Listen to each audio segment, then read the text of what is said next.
I'm going to play this short video clip so you guys can hear what I say to a patient the first day they come to outpatient physical therapy. Now, this particular patient is 1 day post-op.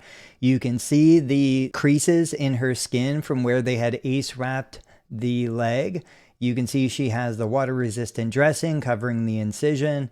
So I'm going to pause this. I'm going to hit play. We'll listen to the instructions that I provide on day number 1. And then we'll come back on the video for a little more information. So today I'll show you kind of my 3 things that I recommend everybody do. But really, I mean, the main thing is the first 10 days you're just recovered, right? So it's getting plenty of rest.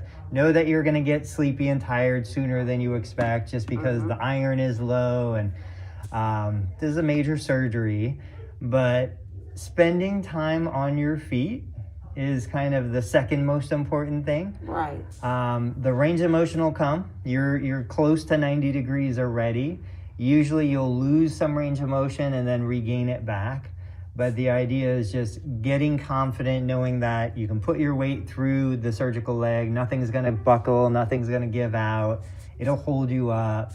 That's the biggest thing to, feeling confident, moving around. So the main things you hear me saying there is 1, everything looks great. I think the most important part of the physical therapy evaluation is just ruling out any red flags and any possible complications. 2, it's to let her give herself permission to recover from the surgery.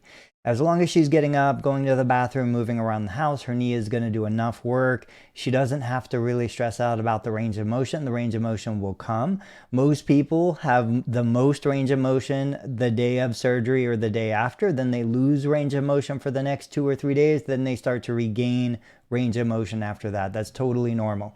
And then finally, it's just to pay attention to the swelling, the healing, make sure that everything is progressing as we would expect.